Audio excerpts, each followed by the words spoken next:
Now at 6 and streaming on crossroadstoday.com, a Victoria man faces money laundering charges after a federal investigation. The STAR test results are released with grade rises in some subjects, falls in others. And find out how a 6-year-old Texas boy avoided getting kidnapped. Well, there's no doubt about it. It's going to be a hot weekend. We just have to learn how to deal with it because the big dome of heat is pretty much controlling all of Texas, all the way out to the West Coast. We'll have that, and we'll talk about the tropics coming up in just a few minutes. Well, not a great start to the series for the Mavs, but it is a best of 7. Now they look to regroup for Sunday's Game 2. That's in sports. You're watching 25 News now at 6. Good evening and thank you for joining us. I'm Don Brubaker. Karina Garcia has the night off. A 47-year-old Victoria man is accused of money laundering. DEA undercover agents regularly met with Jason Brannon starting in September of 2023 until recently. The charging document is he laundered a total of $610,000 in a series of sting transactions. Court records show Brannon is the owner of J&B Cleaning Incorporated, which does business as High Tech Service Company and Hills Lawn and Tree Service. His next hearing is set for June 27th, and a jury trial is set on July 8th. Victoria County deputies arrested a 36-year-old Victoria man. David Johnson is charged with sexual assault in Victoria County. He also faces 3 assault charges in Goliad County. Johnson is in the Victoria County Jail in lieu of $750,000 bond. Victoria police arrested 2 men, 17-year-old Cyrus Camacho and 18-year-old Isaiah Jimenez. Both of Victoria are charged with burglary of a vehicle and engaging in organized criminal activity. Jimenez also is charged with theft of a firearm. They are in the Victoria County Jail in lieu of a total of $65,000 bond. Victoria County deputies arrested a 33-year-old man. Willie Henderson of Victoria is charged with burglary of a building. He is in the Victoria County Jail in lieu of $50,000 bond. Thursday, the Texas Parks and Wildlife Department Kills and Spills team were notified of a fish kill from Texas game wardens. The location was at the Invista outfall on the Guadalupe River. Invista is in the process of cleaning up the dead fish. The Texas Parks and Wildlife Department, along with the Texas Commission on Environmental Quality, are investigating the cause.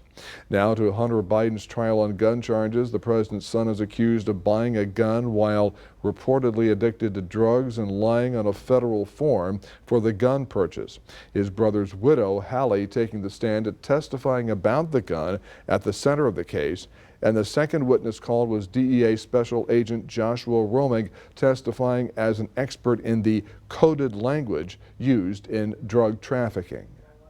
Federal prosecutors wrapped their gun case against Hunter Biden, calling 2 more witnesses today as they try to convince the jury that the president's son lied on a gun purchase application regarding his drug use at the time.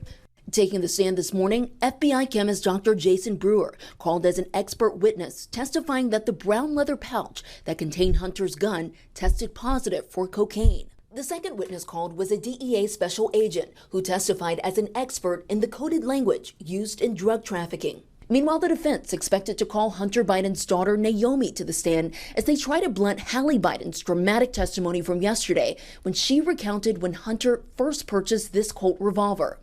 After Hunter's older brother Bo died, his widow Hallie and Hunter had a months-long romance, the two texting consistently that fall. According to the prosecution, Hunter at one point, weeks after the purchase, wrote to her, "I am a liar and a thief, and a blamer and a user, and I'm delusional and an addict." But that's not what he disclosed on this federal form, selecting no to the question, are you an unlawful user or addicted to illegal substances? Hallie testifying that she cleaned out Hunter's truck, finding the remnants of crack cocaine and some paraphernalia, along with that Colt revolver. But under cross-examination, Hallie acknowledging that she didn't see Hunter using drugs or alcohol at the time, and that the remnants of the crack that she says she found, she said could have been from weeks or even months earlier. As this trial continues, President Biden towing the mark between president and father in an exclusive interview with World News Tonight anchor David Muir, saying he will accept the verdict regardless of what it is. Will you accept the jury's outcome, their verdict, no matter what it is? Yes.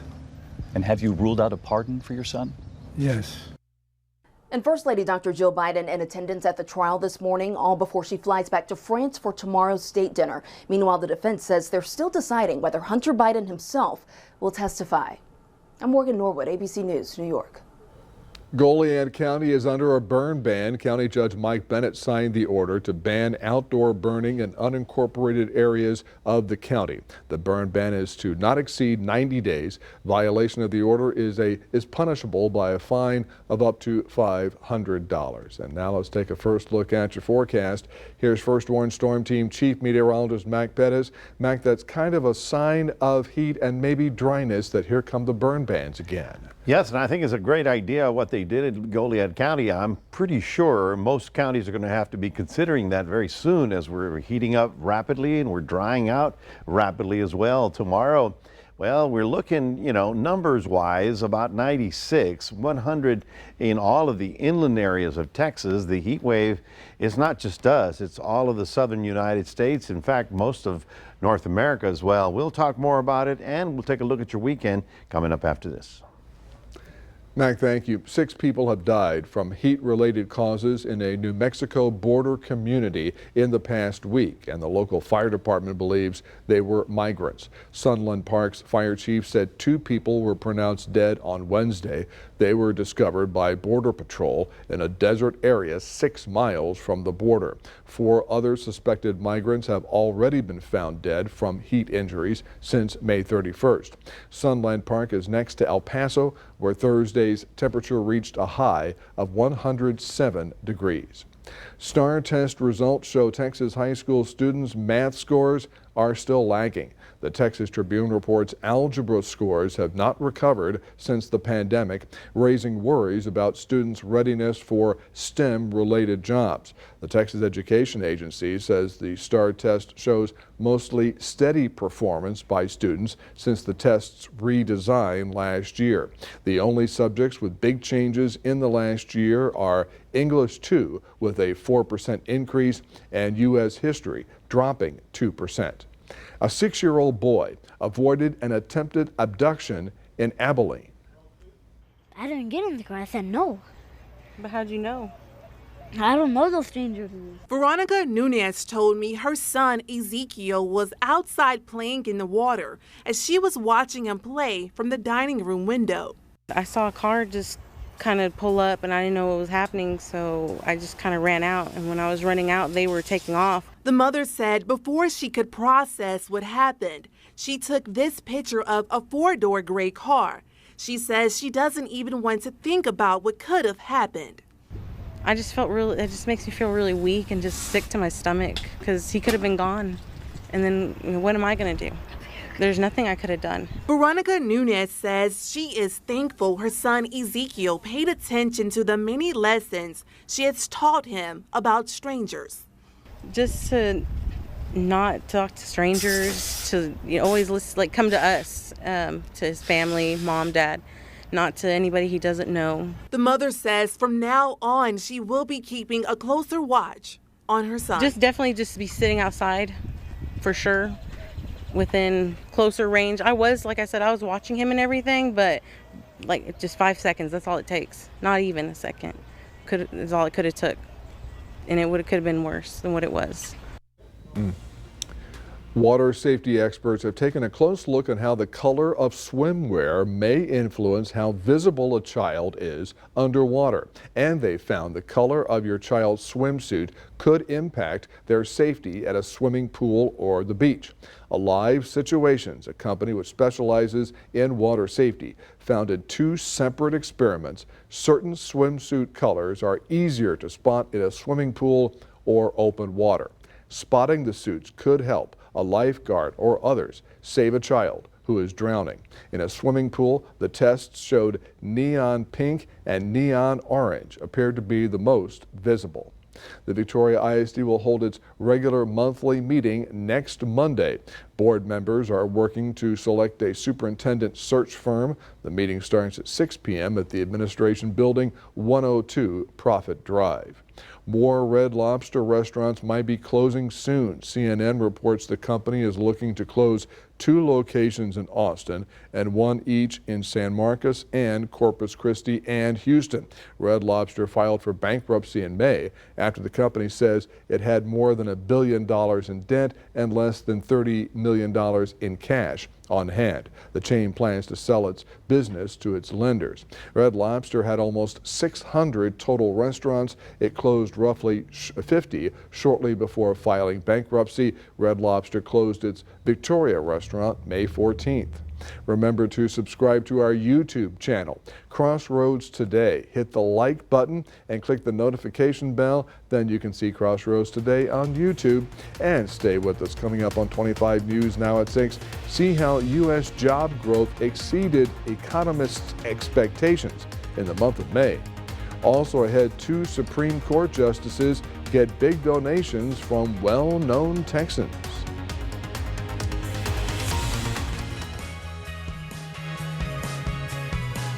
Here's a look at what's coming up on Community Crossroads. We hear from a Father's Day auto show. We learn about Juneteenth celebrations, and we also hear from the Victoria Ballet Theater and the Museum of the Coastal Bend.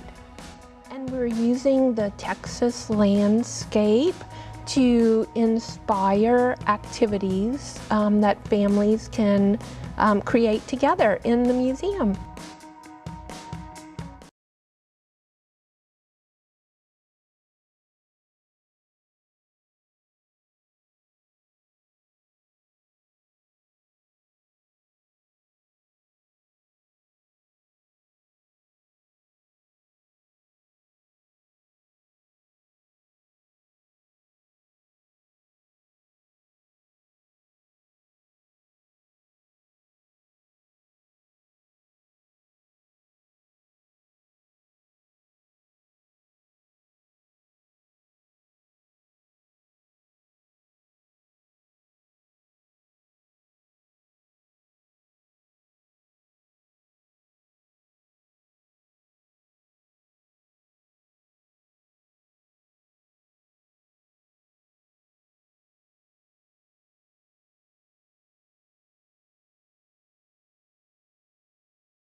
Clarence Thomas is reporting more travel paid for by Republican mega donor Harlan Crow of Dallas. Thomas, who has faced criticism for failing to report luxury trips paid for by Crow and others over many years, said in his annual financial disclosure Friday that in 2019, Crow paid for a hotel room in Bali, Indonesia for a single night and food and lodging at a private club in Sonoma County, California.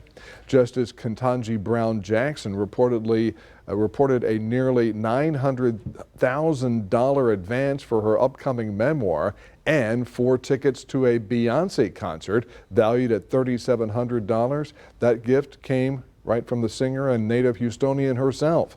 Jackson also said she received multiple pieces of artwork worth almost $13,000 from different artists. Supreme Court justices have to disclose all gifts worth more than $480. U.S. job growth exceeded economists' expectations in May. The data from the Bureau of Labor Statistics shows a total of 272,000 jobs added for the month. That's significantly more than the 180,000 that economists had expected. The bulk of May's job gains were in service-providing industries like healthcare and social assistance. Through May, the U.S. economy has added an average of nearly 248,000 jobs per month. AI is revolutionizing job recruitment. Micro One designed a cartoon AI interviewer to create an unbiased hiring experience. The company says this tool enhances efficiency and accuracy in screening possible employees. Here's a reviewer poll tonight. Would you work for a company if they used AI in the interviewing process? Yes or no? 17% of our voters said yes. 83% nope. We thank you for voting. We want to hear your opinion. Come to crossroadstoday.com/vote to take part, and I will have an update on 25 News Now at 10.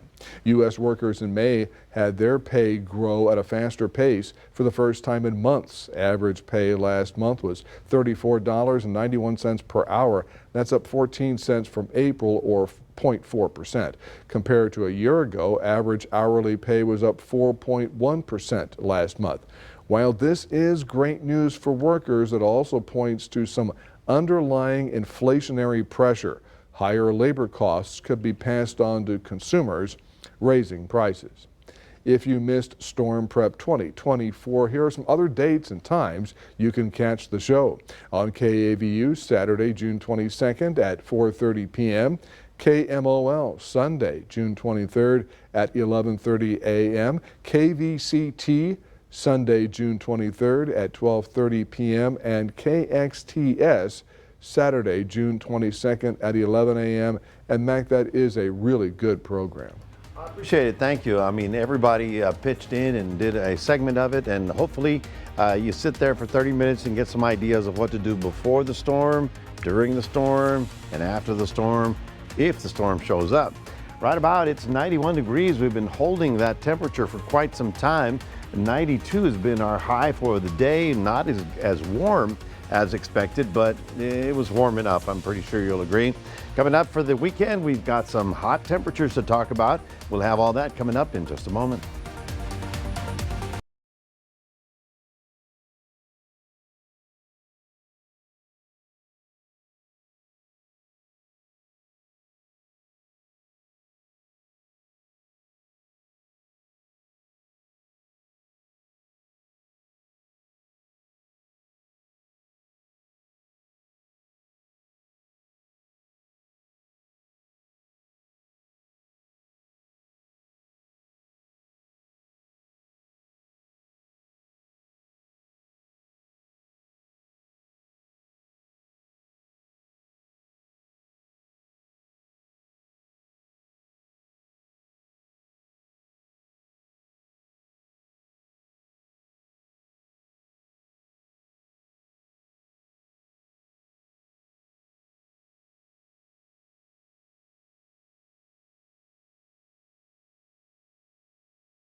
Well, you've probably noticed the heat, and you will notice the heat over the weekend. I want you to have a great time, but just consider middle part of the day is the best time to just take it easy and not overdo it.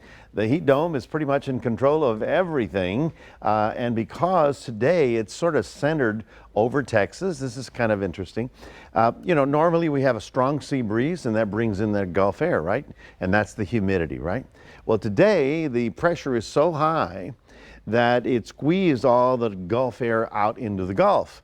As a result, our humidity was a little bit lower today than it has been, and you know what I'm talking about. When it doesn't even cool down at night because it's so steamy, well, it might be a little different for the next couple of days. We'll have cool, not cool, but dry, comfortable evenings, but really hot, blazing days. And of course, it's not just us, it's all the way out to the west coast, as you can see right about there. And the thing is, these temperatures are not that strange, but it's that they're so early in the season, and it's just barely turning into June.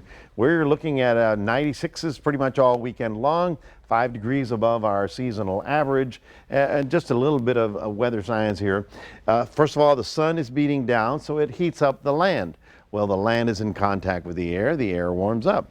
Simple, right? But then we have high pressure that builds on it, and high pressure is sort of sinking air, and that actually by compression warms up the atmosphere. And then you add on top of that the fact that we've built up so much carbon dioxide in the lower atmosphere. That is a heat collecting molecule. So then you've got a triple whammy on top of us, and that's what we're going to be dealing with, not just you and me, pretty much northern hemisphere as we get into the depths of summer here. We haven't even started summer. It's still fall, springtime. Can you believe it? 96 for us tomorrow. About 100 degrees in most inland areas of Texas. If you happen to be driving out there, just consider it's going to be extremely hot, and make sure your car is ready to travel in that kind of heat. Now, this map I'm going to be using for the season. It's one of the many maps, but this is the cyclone heat potential. Whenever you see these pink colors, that's where the water temperature, the air temperature, the wind shear is all conducive for storm development. It's just a little bit of an indication. Not much happening out here in the Atlantic, but you get into the Caribbean right about here, a lot of pink, right? So I've got a big question mark there. If I'm going to be looking at that area of the world for the next 5-7 days to see if anything develops out there, because if it does, it's going to be very close to land. It may not have much time to develop. However, it will be something that will get the season started. And of course, one of the big concerns is our water temperatures, already in the 85 to 87 degree range. So a hot one. Try and stay cool. 91 along the coast, 94 in the inland areas. For everybody else, we're looking high temperatures about 96 all the way through. Hopefully a glimmer of a shower or a sprinkle at least on Monday. That's your 7-day forecast, reminding everybody we do have a QR code. Love for you to scan that. Put Crossroads Today on your phone. And here's Mr. John. Thank you, Mr. Mack. And Zach Brown has your sports, and Zach has some highlights he'd run sooner than later. That's right. One of the oldest rivalries, one of the best rivalries in sports, ended with a champion. That's coming up in sports.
Game 1 of the NBA Finals last night in Boston. Kyrie back in Boston, booed heavily as expected. But what wasn't expected, Kristaps Porzingis, who was just activated the other day, going off the way he did. He had 8 points in his first 5 minutes, even threw up some heat checks. It was all Boston in that first half, who was led by as much as 29 in that first half. Porzingis had 18 points in the first 2 quarters to lead all scorers. Dallas did go on a run and made it just a 13-point game in the third, but Boston too much. They took game 1, final score 107-89. The Mavs have a few days to regroup. Game 2, Sunday night at 7.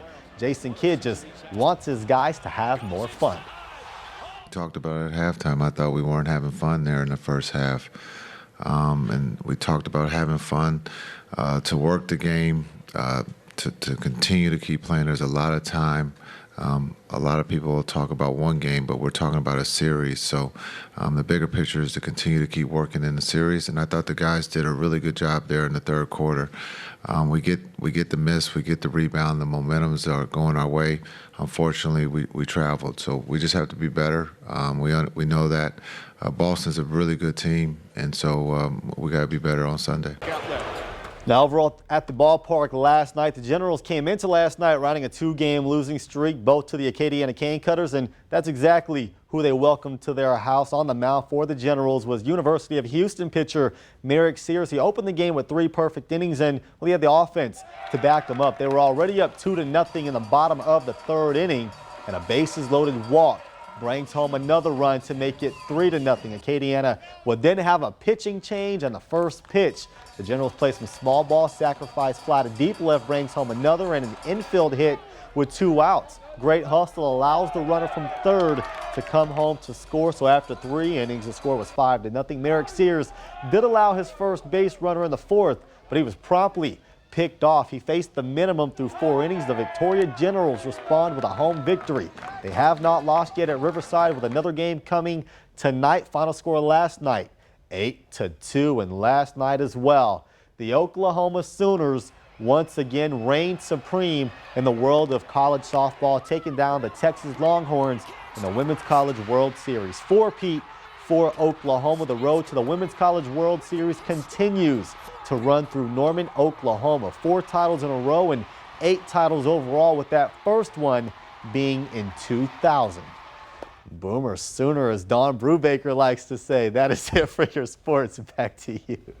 All right, Zach, thank you. And we're back in a moment. 3 Cubs were released back into the wild after some rehab. Yes, rehab.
Late tonight, 3 cubs of a bear who stirred trouble on Lake Tahoe have been released back into the wild after a stint in, yes, rehab.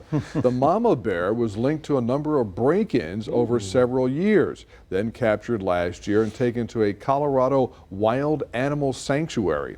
Meanwhile, her 3 cubs were taken to a rehab facility in Sonoma County, California to unlearn bad habits. They are now wary of people the way they should be. They were released Thursday into the eastern Sierra Nevada mountains.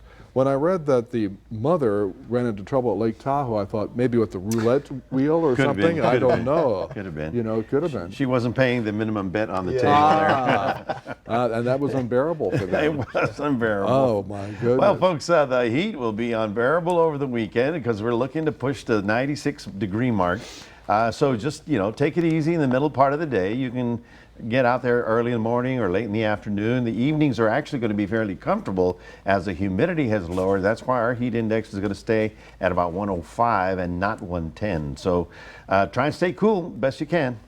Yes, please do, because if you have heat problems, it can lead to really big problems. And there are cooling centers.